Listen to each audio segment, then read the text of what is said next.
Hi everyone, welcome back to Sarkari Naukri वाले बाबा। I am Dhananjay. जितने भी हमारे स्टूडेंट्स जो मल्टीपल एग्जाम्स की तैयारी कर रहे हैं, कहीं ना कहीं उनको ये लगता है कि सर किस एग्जाम में कितना टाइम दे, क्योंकि इस बीच में आपके कई सारे ऐसे एग्जाम्स जैसे आपका आरबीआई असिस्टेंट का मेंस अभी आपका लगा हुआ है, फिर आपका SIDBI grade A, ECGC PO, ESIC UDC mains, ESIC SSO, RBI grade B और ईएसआईसी एमटीएस का भी आपका मई में लगा हुआ है। अब ऐसे में डाउट ये आता है कि सर किस एग्जाम के लिए कितना टाइम दे, किस तरीके से प्रिपेयर करें, क्योंकि कहीं ना कहीं कुछ एग्जाम्स ऐसे हैं जिनका सिलेबस आपका काफी डिफरेंट है। अब ऐसे में आपको हर एग्जाम्स के लिए किस तरीके से प्रिपेयर करना है, तो यहाँ पर सबसे पहली चीज आपके मन में ये आता होगा कि मुझे इस जॉब के लिए पर्टिकुलर प्रिपेयर करना है, क्योंकि हर किसी का एक पर्सनल मोटो रहता है। जैसे किसी को आरबीआई ग्रेड बी की तैयारी करनी है, किसी को आरबीआई असिस्टेंट की तैयारी करनी है, हर कोई अपने पर्सपेक्टिव एक गोल लेके चलता है।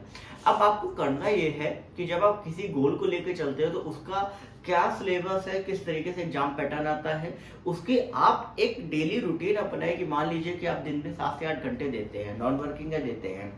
अब उसमें जो आपका टारगेट है उसका सिलेबस पूरा आप पढ़ रहे हो, उसका प्रिपेयर कर रहे हो। अब ऐसे में बीच में कई सारे ऐसे एग्जाम्स आपके आ जाते हैं, तो उनमें आपको सबसे पहली चीज आपको ये डिफाइन करनी है कि कौन से ऐसे एग्जाम्स हैं जिनका सिलेबस आप जिस चीज की तैयारी कर रहे हो उसके लगभग लगभग आपका इक्वल है। जैसे एसएससी में क्या होता है कि सीजीएल, अगर एमटीएस और आपका जो भी आपका सीएचएसएल, कई सारे ऐसे एग्जाम्स होते हैं जिनमें लगभग लगभग आपका पेपर का पैटर्न आपका प्रीलिम्स का सेम रहता है, मेंस में आपका चेंज रहता है।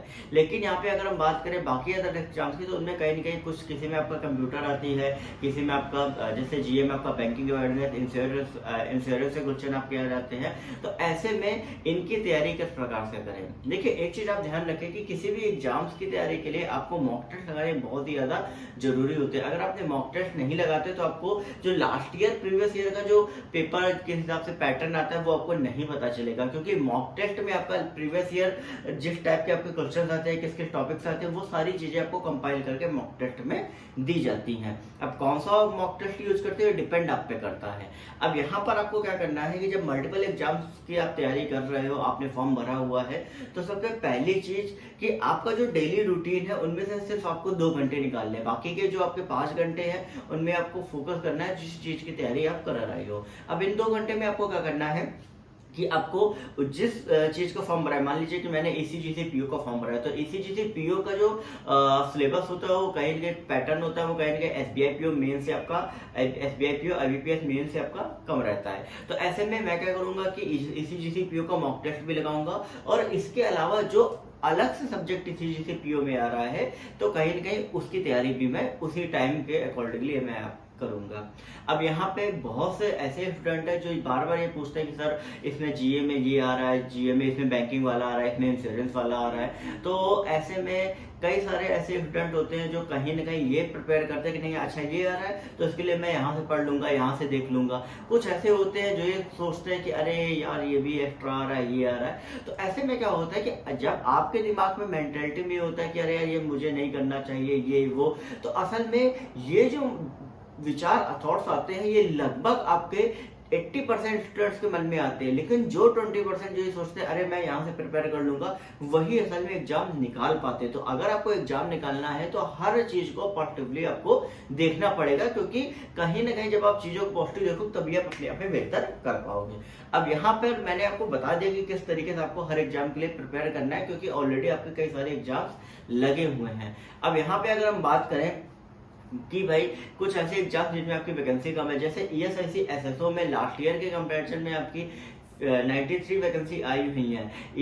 ईसीजीसी पीओ में आपके 75 है, जो लास्ट ईयर के कंपैरिजन में आपकी ज्यादा भी हैं। तो ऐसे में आप सभी ये सोचते हैं कि सर इनके लिए प्रिपेयर करें, इनके लिए फॉर्म भरे कि नहीं भरे। देखिए, एक चीज आप ध्यान रखें, किसी भी एग्जाम की अगर आप तैयारी कर रहे हैं जिसमें बल्क में वैकेंसी निकल रही, मान लीजिए एसएससी सीजीएल 8 ईयर वैकेंसी निकलती है, फॉर्म्स कितने बढ़ते हैं, बहुत ज्यादा। अगर हम बात करें एसबीआई की, आईबीपीएस की करें, वहां पर भी आपके फॉर्म्स लाखों में भरते हैं और वैकेंसी आपकी हजारों में होती है। हैं। तो इस तरीके से अगर आप देखो कि भाई 93 वैकेंसी, तो उस तरीके से आपके फॉर्म्स भी कहीं ना कहीं आपके कम भरे जाएंगे। जैसा आपने देखा होगा ESIC स्टेनो में, मैं आपको बता दूं कि वहां पर आपकी जो नंबर ऑफ वैकेंसी थी वो आपकी 163 और फॉर्म्स आपके लगभग 48,000 के आसपास थे, जिनमें सीरियस कैंडिडेट लगभग 28 के करीब आपके 1000 के करीब आपके होंगे।